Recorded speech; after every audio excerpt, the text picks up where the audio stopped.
వర్షాలైతే బాగా పడుతున్నాయి కదా! అట్లాంటి టైంలో ఇలా చేప కన తీసుకొచ్చుకొని వేడి వేడిగా అప్పటికప్పుడు ఫ్రై చేసుకొని తింటే సూపర్‌గా ఉంటుంది. మీరు ట్రై చేయండి. ఇదైతే నా ఓన్ రెసిపీ అనమాట. నేను ఎక్కడ చూడలేదు, ఎక్కడ నేర్చుకోలేదు. నేను ఈ విధంగా ట్రై చేస్తే ఎలా ఉంటుందోననేసి ఒకసారి చూశాననమాట. టేస్ట్ అయితే చాలా బాగుంది. ఫస్ట్ టైం చేసినా కూడా చాలా బాగా కుదిరింది. ఇందులోకైతే మసాలాలు 1 స్పూన్ కారం, 1 స్పూన్ ధనియాల పొడి, హాఫ్ స్పూన్ జీలకర్ర, 6 పచ్చిమిర్చి, ఒక గుప్పెడంత కరివేపాకు, ఎర్రగడ్డ ఒకటి తీసుకున్నాను, పసుపు 1/4 స్పూను, అల్లం తెల్లగడ్డ, ఉప్పు తగినంత, నిమ్మకాయ హాఫ్ తీసుకున్నాను, లెమన్ అయితే హాఫ్ తీసుకొని అన్నీ మిక్సీలోకి వేసేసేసుకొని పేస్ట్ చేసుకుంటున్నాను అనమాట. ఈ ముందుగా ముఖ్యంగా చేప అనేది చాలా ముఖ్యము. చేప మంచిగా ఉన్నట్లయితే మనం ఏ మసాలా పెట్టినా కూడా టేస్ట్ అనేది చాలా బాగుంటుంది. అయితే ఇందులో ఒకటే ముళ్ళు ఉందన్నమాట, ముక్కకి ఒకటే ముళ్ళు వస్తుంది. ఆ విధంగా తీసుకొని నేను చేపలనైతే కాస్త రేట్ అయినా ఒకసారి ఈ విధంగా తెచ్చుకోండి చేపలనైతే.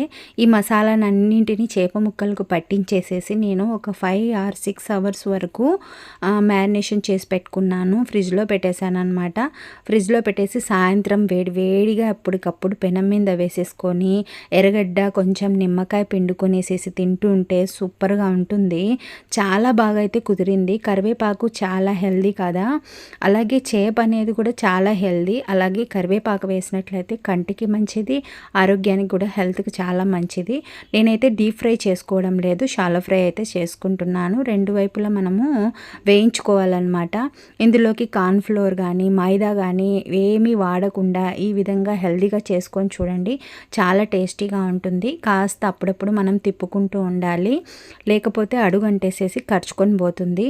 అదే మనం కార్న్‌ఫ్లోర్ వేసినట్లయితే అంటుకోదు, కింద కరుచుకోదనమాట. ఈ విధంగా నీట్గా మనము సిమ్ములో పెట్టేసేసుకొని మంటని రెండు వైపులా కాల్చుకున్నట్లయితే చాలా ఈజీగా టేస్టీగా చేసేసుకోవచ్చు. నేనైతే ఈ విధంగా చేసుకున్నాను. మీరు ఈసారి చేపలు తెచ్చుకున్నట్లయితే ఈ విధంగా ట్రై చేయండి. చాలామంది అన్సబ్స్క్రైబ్ అవుతున్నారు. ప్లీజ్ సబ్స్క్రైబ్ చేసుకొని నా ఛానల్ని ఫాలో అవ్వండి. ఈ వీడియోని లైక్ చేసి మీ ఫ్యామిలీ ఫ్రెండ్స్ అందరికీ షేర్ చేయండి. Thanks for watching.